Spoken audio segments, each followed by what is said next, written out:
कन्हैया मेरो वारो रे नंद लाला मेरो वारो हर नख पे गिरवर लीनो धार कन्हैया मेरो वारो नख पे गिरवर लीनो धार कन्हैया मेरो वारो कन्हैया मेरो वारो लाला मेरो वारो कन्हैया मेरो वारो नंद लाला मेरो वारो नख पे गिरवर लीनो धार कन्हैया मेरो वारो।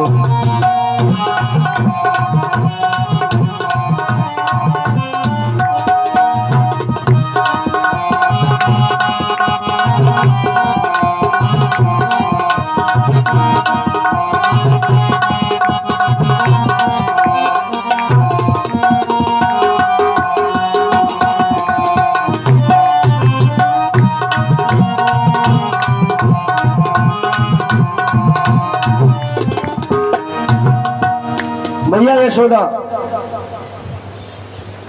सबके पास भाग भाग कर जा रही है, सबको कह रही भैया देखो छोटा सा बालक है और क्या हाल होगा।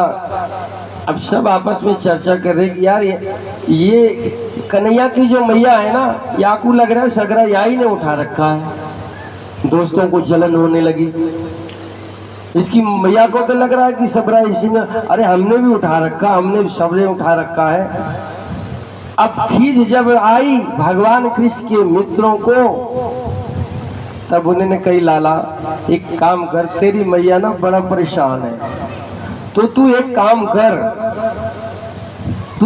कर जा, तू थोड़ी देर को बैठ जा, तेरी मैया को यकीन हो जाएगा कि तय नहीं हम लोगों ने भी उठा रखा है। कन्हैया मुस्कुराए और मुस्कुराने के बाद बोले कि मैं आराम कर लूं। तो मित्रों ने कहा हाँ हाँ, तो तैने ही सारा उठा रखा है, हम लोगों ने नहीं उठा रहा। कन्हैया ने कहा अरे ग्वाल बालों सुधर जाओ। अच्छा, मनुष्य का एक बहुत बड़ा उसका वो होता है गुण या दोष मान लो, जैसे आप जिसके बगल बैठोगे या खड़े होगे ना, वो आपको अपने बराबर समझेगा। जैसे आप बहुत हाई फाई हो, अब आप भी एक पनवाड़ी के पास खड़े हो जाओ, पनवाड़ी के पान खाने जाओ, तो पनवाड़ी आपको अपने ही लेवल पे देखेगा, उससे ऊपर वो नहीं देखेगा, क्योंकि उसकी जो मेंटल स्टेटस है वो वहीं तक। अब थे तो भगवान, लेकिन ग्वाल बालों के साथ रहते रहते ग्वाल बालों ने उन्हें अपने बराबरी मित्रवत समझ लिया, वो ये भूल गए कि ये भगवान। तो कन्हैया ने कहा ठीक है, तो एक काम करो, मैं फिर थोड़ा चाय नाश्ता कर ही लेता हूँ, तुम लोग तब तक करो, मैया भी बड़ा परेशान है और संभालना मैं फिर करता हूँ। अब भगवान श्री कृष्ण ने जैसे ही थोड़ा सा अपने हाथ को ढीला किया तो गिरिराज जी नीचे को आने लगे, अजातनी जितनी भी लटियां लगी थी तड़ तड़ कर टूट गई, कोई गिर गया, किसी की फिसल गई, किसी की टूट गई। अब सबने चिल्लाया अरे कन्हैया तेने तो पूरा ही छोड़ दिया। तो कन्हैया बोले चाय नाश्ता क्या ऐसे पकड़ के करूंगा। तो फिर भगवान ने उसको संभाला और सबको ये एहसास दिलाया कि जगत को मैं चला रहा हूं, ये जगत मेरे अधीन है। जगताधारम गगन सदसम, जगत को भगवान चला रहे हैं। सबके रोटी पानी रहने सहने भोजन वस्त्र आवास हवा वायु सब कुछ भगवान करते हैं। अगर आप ठीक से देखोगे तो कारणों के परम कारण ही सबके जीवन को चलाने वाले हैं, सबको जीवन देने वाले, सबको जीवन को चलाने वाले और अंततोगत्वा सबको मृत्यु प्रदान करने वाले, अपने धाम बुलाने वाले वो परम पिता परमेश्वर ही है। लेकिन इतनी समझ जब पैदा हो जाए, इतनी समझ सिर्फ भक्तों को पैदा होती और किसी को नहीं होती। जिसके पास बहुत धन बल हो जाता है उसे तो कतई नहीं पैदा होती, क्योंकि उसके पास गुमान आ जाता है। तीन चीज का तो अहंकार कभी नहीं करना चाहिए, धन का, बल का और रूप यौवन का, क्योंकि ये सब चीजें क्षणिक है। आज धन है कल नहीं भी हो सकता है, आज बल है, कल बल खत्म हो जाएगा। रूप यौवन भी सदा चिरस्थाई नहीं है, ये समय के साथ आता है और समय के साथ ही चला जाता है। कार लाइए लेकिन अहंग वाली मत लाइए।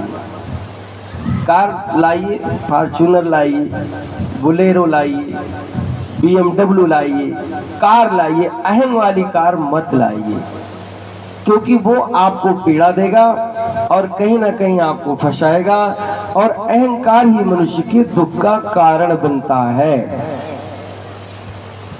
भगवान को अहंकार पसंद नहीं है जी, नम्रता विनम्रता भगवान को पसंद है। इस दुनिया में एक से एक ज्ञानी, एक से एक धनवान, एक से एक बलवान है, लेकिन जब जिस पे अहंकार आता है तब भगवान उसका सब कुछ छीन लेते हैं। इसलिए नहीं दुश्मनी बस, क्योंकि वो जानते कि अहंकार किसी के लिए अच्छा नहीं है, उसके लिए कल्याणकारी नहीं है। तो वो जानते हैं कि भाई अहंकार आया क्यों, तो या तो धन होगा या तो बल होगा, और क्यों अहंकार आएगा। देखो किसी संत ने लिखा भी, कनक कनक पे शौगुनी मादकता अधिकार, वापाए बोराए नर वा खाए बोराए। कनक का मतलब यहाँ पर एक कनक का अर्थ है धतूरा, एक कनक का अर्थ है सोना। सोना चांदी धन दौलत सब आता है उसमें। तो कनक कनक ते सौगुनी मादकता अधिकाए, इसमें बहुत शक्ति होती है, इसको संभालना बड़ा मुश्किल होता है। तो वापाए बोराई नर वा खाए बोराई। इसी संसार में, इसी धरती पे बहुत लोग हैं, उनको भगवान ने बहुत कुछ दे रखा है। आप जाओगे उनके घर तो बड़ी नम्रता विनम्रता से मिलते हैं, लगता है कि अरे कितने सरल हैं। तो भगवान देता भी उसी को है जो संभाल पाता है। रूप भगवान किसी को देगा तो जरूर उसमें अहंकार आएगा, लेकिन उसे देता है जो संभाल पाता है। धन उसे देगा जो संभाल पाता है, बल उसे देगा जो संभाल पाता है, नहीं तो ये अहंकार सबको खा डालता है। बोलो वृंदावन बिहारी लाल की जय। जय जय श्री सीताराम। भगवान श्री कृष्ण ने गिरिराज को धारण किया और बरसात लगातार मूसलाधार सप्ताह तक चलती रही। अब जा करके इंद्र ने कहा जाओ देखो, अगर सारा ब्रजमंडल डूब गया हो, सब कुछ खत्म हो गया हो, तो अब वर्षा बंद कर दो। अब इंद्र के सेवकों ने, पहरेदारों ने जब आकर के ब्रजमंडल में देखा तो पानी तो खूब भर गया था, लेकिन सारी गाय, सारे ब्रजवासी सब सुरक्षित थे, क्योंकि भगवान श्री कृष्ण ने गिरिराज को अपने नखाग्र पर उठा रखा था और सबकी भगवान ने रक्षा करी। जब जाकर के ये संदेश इंद्र को दिया गया तो इंद्र बड़े स्तब्ध हुए, जान गए कि ब्रजवासियों की रक्षा करने वाला वो 7 वर्ष का बालक कोई और नहीं, वो स्वयं नारायण है, जगत के जगताधार हैं। तब इंद्र ने कहा अब मेरा क्या होगा, क्योंकि भगवान के अधीन देवता भी हैं। भगवान को तो काल भी देखकर थर-थर कांपता है, वो भगवान की व्यवस्था का अंग है। इंद्र भी भगवान की व्यवस्था के अंग है, तो भगवान सर्वोपरि है, उसके नीचे सब है। तो कोई गलत करेगा उसे भगवान देखेंगे। इंद्र ने सोचा अब मेरा क्या होगा, अब भगवान मुझे पदच्युत भी कर सकते हैं, देवताओं के राजा इंद्र। बड़ी चिंता में पड़े, नारद जी को याद किया, नारद जी पधारे। इंद्र ने पूछा, नारद जी ने कहा भैया आपने गलती तो बहुत बड़की वाली की है, क्षमादान तो मिलता नहीं है, लेकिन एक काम कर सकते हो तो शायद क्षमादान मिल जाए, क्योंकि भगवान बहुत दयालु, उनकी शरण में चले जाओ, करोड़ों अपराध माफ कर देते हैं। सिर्फ शरण में चले जाओ, जो भगवान की शरण में गया उसे क्षमादान अवश्य मिलता है, निश्चित मिलता है। कोटि अपराध हो जाए, कोटि पाप हो जाए, कोटि गलती हो जाए, करोड़ों करोड़ों समस्याएं उत्पन्न हो जाए, भगवान की शरण में जाइए, निश्चित जाइए, फल मिलेगा, पाप कटेंगे, समय लग सकता है, ये मेरा विश्वास। गलतियां सबसे होती हैं मनुष्य जीवन में, लेकिन भगवत शरण में रहिए, पहले तो गलती कम होगी, और अगर कुछ हुई भी होगी तो क्षमादान भी मिलेगा, मिलता है।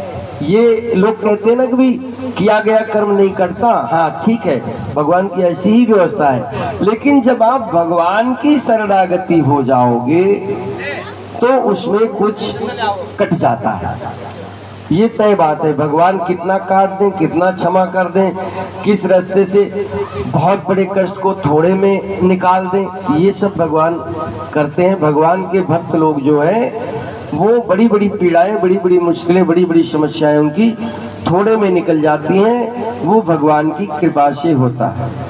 बोलो वृंदावन बिहारी लाल की। नारद जी ने कहा देखो जाओ भगवान की शरण में, और यही एकमात्र रास्ता है तुम्हारे गुनाहों की क्षमा के लिए। जाकर के क्षमा मांग लो, भगवान को दया आ जाएगी, क्षमा कर देंगे। तो इंद्र आए और आ करके भगवान के चरणों में लौट गए, हाथ जोड़कर बोले प्रभु मुझे क्षमा कर दो। कन्हैया मुस्कुराए, कन्हैया मुस्कुराए, बोले देखो कोई मुझे गाली दे दे मैं नहीं बोलता, कोई मेरी उलाहना करे मैं नहीं बोलता, ट्रिपल ज्यादा है बाबू भैया, ट्रिपल ज्यादा है, मैं नहीं बोलता।